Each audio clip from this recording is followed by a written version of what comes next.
Hello and welcome to the ID Talk podcast. My name is Alex Perella. I'm here with my co-hosts Tony Bitsionis and Dave Barkley. Hi, guys. Hello, hello. Hello, Alex. It's a pleasure to be here. Hello, Tony. And we're really happy to welcome to the show Dan Pinto of Fingerprint. Dan, welcome. Thank you so much for talking with us. Yeah, thanks for having me. Very excited to be here. So we generally like to kick things off when we're meeting for the first time, just by asking you to introduce yourself, just explain a little about your background and your company, how you ended up here, and like a basic rundown of what Fingerprint's all about. Yeah, sure. Happy to. So Fingerprint is a device intelligence company that focuses on having the highest accuracy device identifiers. So we get to essentially 99.5% identification accuracy in identifying devices when they come back to a website or to a mobile app, mostly to prevent fraud. And then we've also expanded since then to what we call smart signals. So ways to detect things like, is the device on a VPN? Is it in incognito mode? Is it a bot? Is it tampering any of the values in the device, which is often what a fraudster will do to try to do bad things on your website or in your mobile app. So that's generally what we focus on. The way that I got into this was I actually had a startup before this called Machinio, which was a search engine for used machinery. One of the software engineers that I hired, he created Fingerprint.js, which was an open source library that got a lot of traction. It was basically the best browser fingerprinting library. And we took some of the ideas from the Fingerprint.js open source library and then made this business from that. So it's kind of interesting because I started with building crawlers for that website to like go out and like those bots essentially that collect information. And now we're on the opposite side, so trying to prevent those bots from doing things on different websites. Yeah, it's like when a bad guy is recruited in the movie to help the good guys out. That's sort of the deal. A little bit, but I feel like I was a good guy both times, but I'm some of sure those you were. techniques for sure. Although on the bad guy thing, I did notice because we covered your recent news, and I noticed when I was looking through the press release, there's this thing caught my eye where it was saying that you have a tool that detects when dev tools are being opened, which is just funny to me because in another life, Tony and I, like many years ago, we did a web developer boot camp, and we learned like one of the first things you learn is how to play with dev tools and like mess around with a website and trick your dad or whatever and Yep. be like, hey, look at this headline on CNN.com, and like you've altered it. Just so for those aspiring hackers out there, just open a web page, right click, Yeah. inspect, and then you can change all the text on it. So That's all I learned. yes, that's what we That's were. all I've retained. Yeah. But it was interesting to me that you can actually detect that as part of like your way of because it makes perfect sense in retrospect, but I didn't realize that was a common tool for fraudsters. Oh, for sure, for sure. I mean, the way to think about it is that any of the things that we detect are never going to be 100% like a fraudster is always doing it, but they are tools that a fraudster could use. So you have to take all the signals, think about it, and then make a decision based on if it passes a certain threshold, right? So someone coming to your website that's on a VPN or has the dev tools open could just be a developer that's just like looking at your code and doing some stuff, right? Completely not malicious. Or it could be a malicious actor trying to run a bunch of scripts against your login page to break into somebody's account. Yeah. Yeah. How do you balance like that, the accuracy versus guarding against false positives? Because I was wondering about that. Yeah, it's kind of tricky, right? And that's one of the key things that we focus on. So within what we do, there's a set of signals that we call deterministic signals. So they're 100% accurate. They will always identify somebody coming back. So it's similar to things like cookies or local storage, where you set a value on the device and then you check the value. Then we have a collection of techniques that are probabilistic. So that's collecting some information about the device that may be the same across different devices. But if you collect enough information and you combine it, you can theoretically uniquely identify the device when it comes back. So what we try to do is we try to use a collection of the deterministic and the probabilistic signals and then adjust which the ways that we combine those probabilistic signals in order to get to the right level of false positive or false negative. So it's never going to be 100% accurate, especially when you're talking about probabilistic signals. But with large enough data sets and large enough amounts of information, like it comes to our system, you are able to detect enough with enough of an error rate that it deters the fraudsters. Or in another set of use cases that we do is we also do non-fraud use cases, can reduce friction. So if I can determine that I can trust this device coming back, I can reduce some of the barriers that companies might put in place because they're afraid of fraudsters, and then actually increase the revenue that you generate from that device or person coming back. Yeah. On that last note, I am curious, like you really focus on the device, but are you authenticating the user as well? Or like is it like a gray area? Like there's some overlap, I guess, probably between the two. Yeah, so we've been really careful. There's a couple different decisions that we made in our business strategically from the very beginning. One of them was to have no PII. So we never know the actual person. We just generate a pseudo-anonymous identifier that ties to the device. Then some businesses will take our devices, the IDs that we generate for them, and then try to link it on their side, right? So let's say a fintech customer is attempting to determine if a device is associated with a person. We will never know it's associated with the person, but we send the device identifier again to them. And then if they see the same device identifier and they have the mapping internally on their side, they could say, okay, this is probably the same person coming back.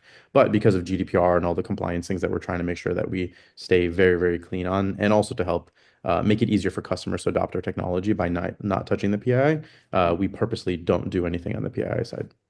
Right. And can you tell when like devices are used by the same user? Like, does the platform know like this device and this device are the same person?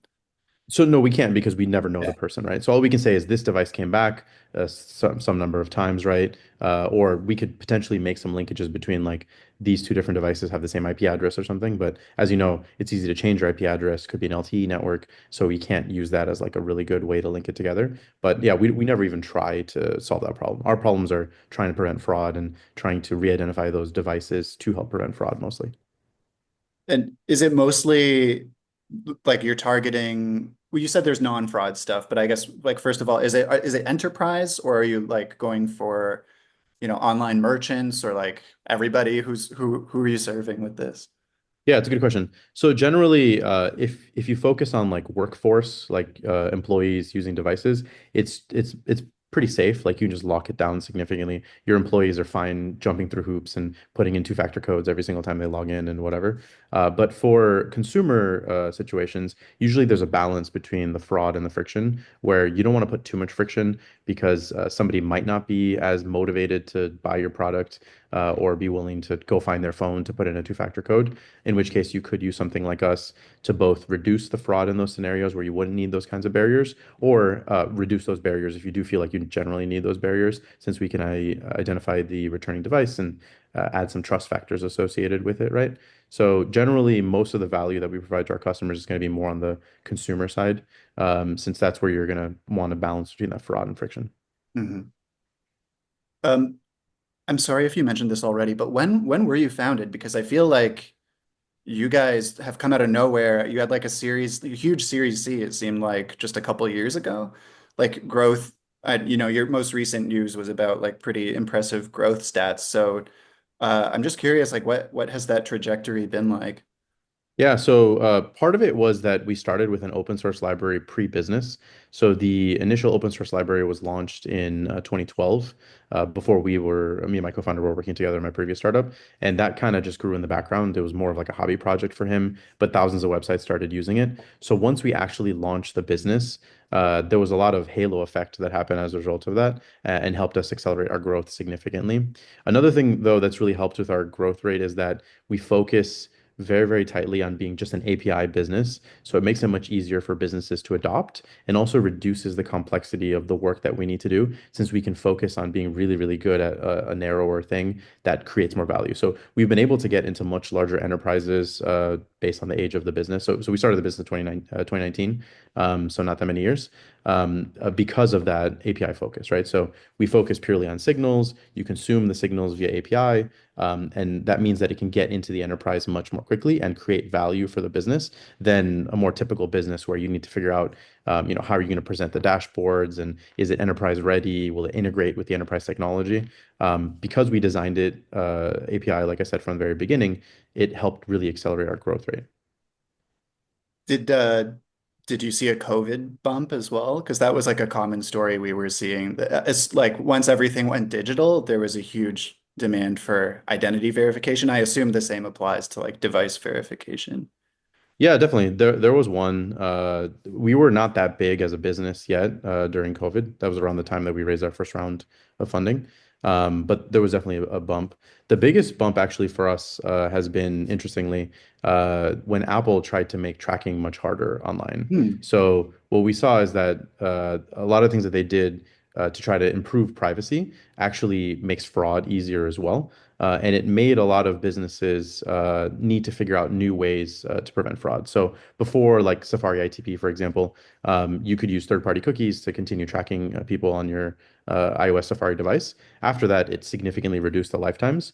So generally, again, most users are well behaved, so it's great.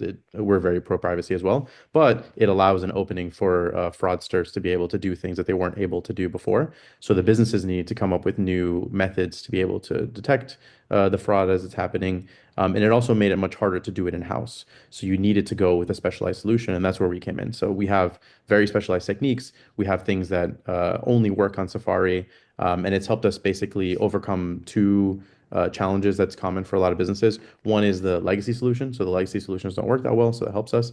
And then the other is the inertia where you want to build in-house. And again, it's not working anymore in-house. So it's helped us significantly for people to adopt our technology. That's really interesting. And just to clarify, so because I want to make sure this you're saying that once Apple started, it kind of had a famous pivot to its privacy policy to Mhm. further protect user privacy, and that actually kind of made doing fraud easier to some degree, and that drove up demand for what you guys do. Yeah, essentially, it basically it made the historical methods of tracking people, which some percentage of that is for fraud, some of it's for ad tech, much harder. So as a result, companies needed a solution like ours, created a niche for us. And when did Apple do that? I don't remember exactly. I don't remember. It was around 2020, 2021 timeframe, and there was also different releases of different things over that time. Right. It was recent. It was with the last couple years, I guess. It was Yeah. it was in the lifetime of this business for sure. Yeah, I didn't even think about that when that happened, that that might have that effect. So that's interesting to hear now. Yeah. And yeah, I was gonna say as well that like Apple is so famous for its security and its privacy protections, and I suppose it is like justifiably so, but it's just fascinating to me that it would have this like backfire. Not through any fault of their own. I mean, they're looking after their customers, but Yeah, um, no, it's just a tricky ethical thing, right? Like, I use ad blockers, VPNs, everything, right? And I want people to have more privacy, but I also need to be able to catch the fraudsters. So there's some balance between those two factors. I guess another thing that is interesting to ask you, you're uniquely positioned to answer, is like when people use a VPN, is it still pretty easy to see it's this, you can track the device using a VPN? Like that doesn't disappear. Yeah, so a couple things about that. So historically, not that many people used VPNs. So just the presence of knowing that someone was on a VPN could be a risk factor. Mm. So like some historical businesses even blocked anyone that was on a VPN whenever they could detect it.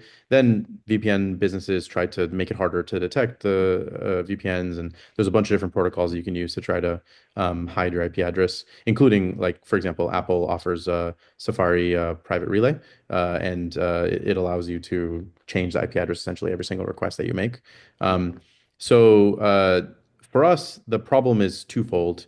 One is, can we link those visits together so the IP address changes, but can we still connect it? And yes, we can, as long as there's enough values that match between both of those requests, which generally there will be because of the research that we've done to generate signals, then we can link those together.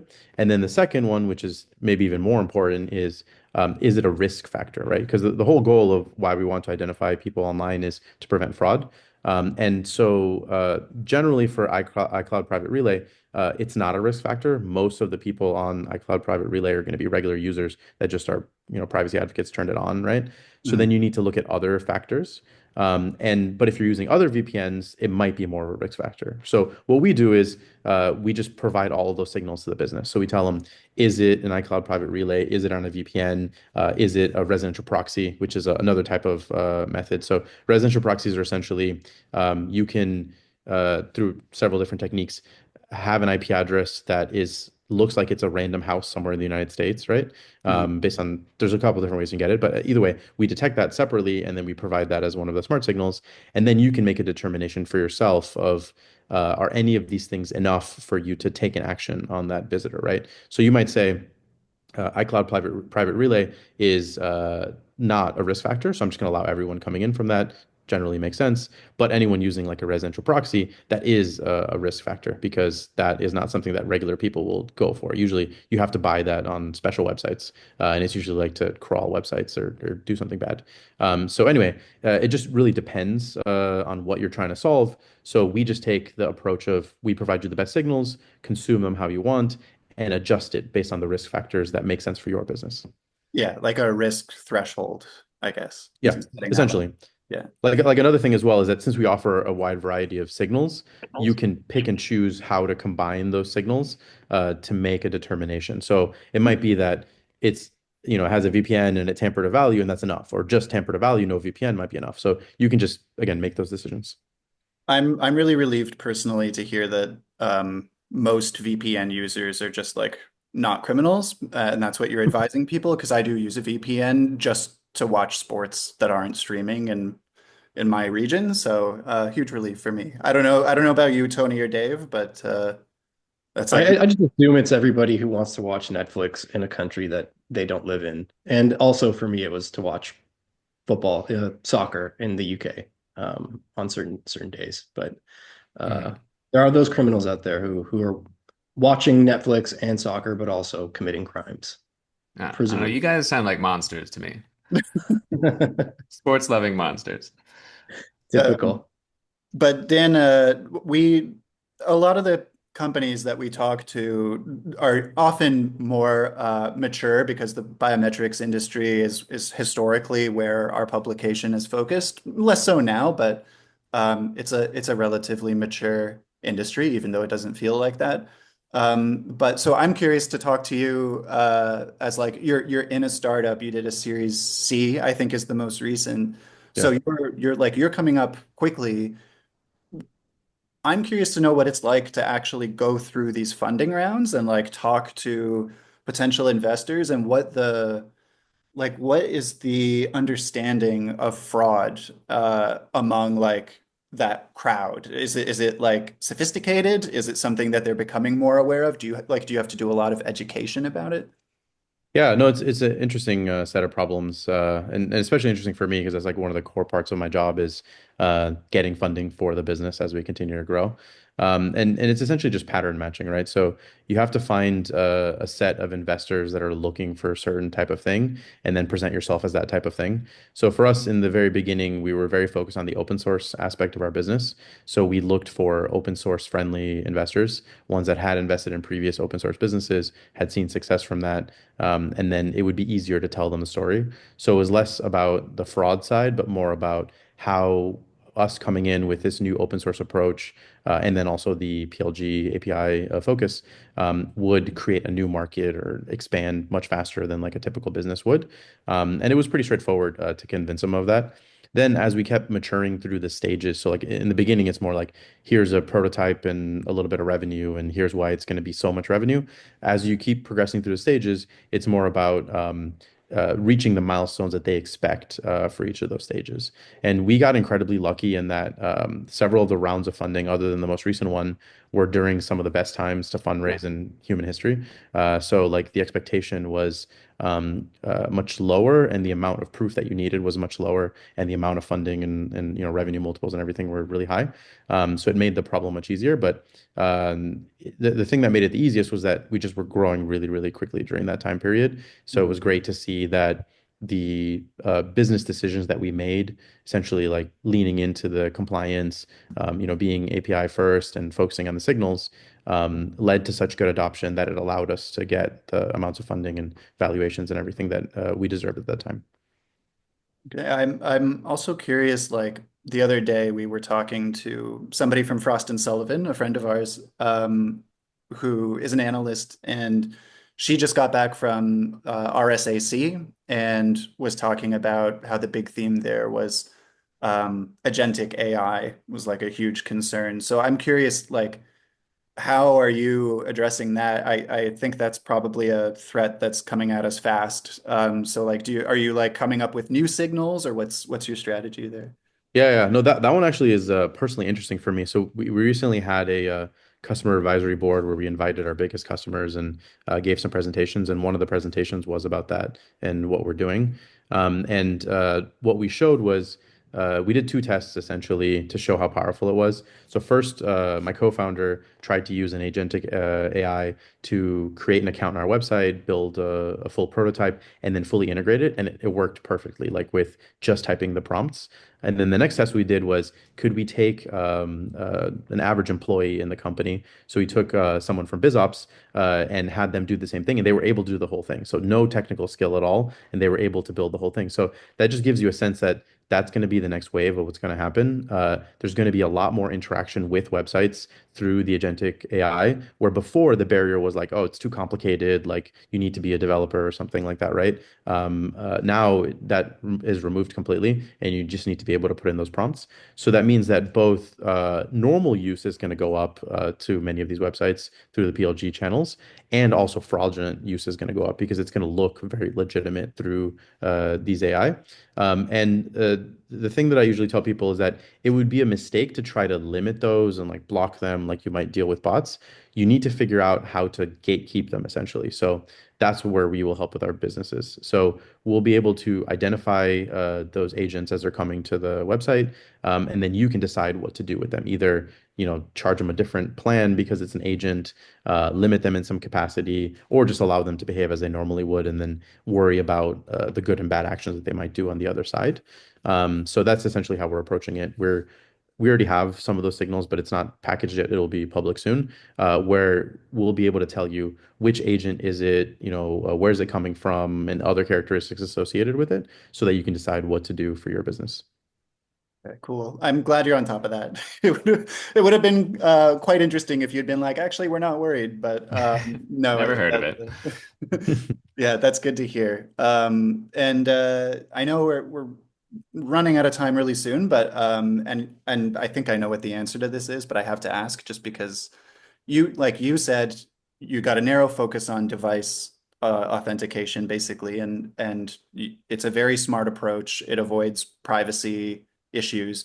Have you thought about or entertained partnerships with other firms that do specialize in like authenticating humans, or any kind of collaboration on that level? Yeah, so partnerships are actually very important for us because we're so focused, right? So Mm, since we decided from a very early age of the business that we would do certain things really, really well, we started having those conversations with businesses that either complemented us or did the other half of the problem. So we have partners that, for example, like we don't have a rules engine to know what to do with the signals, right? Generally, a business will have another company as a rules engine, or if it's a larger business, they have something in-house. So we partner with companies that are rules engines. So like Unit 21, Centilink, et cetera, are partners of ours.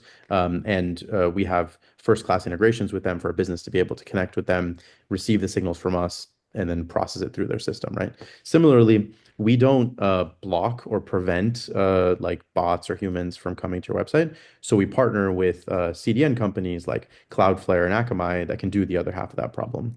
So generally, our view is that we want to have as many partners as possible for all of the things that are adjacent to us.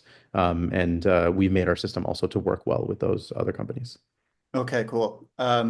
Hopefully that'll be music to somebody's ears who's listening to this right now. In any case, this is all really fascinating. So thank you so much for taking the time. This has been a lot of information to take in because we're usually focused on the human authentication side, but really fascinating. And I think there's a lot of overlap with what we regularly cover. So I think we'll be covering this kind of thing a lot more as well going forward.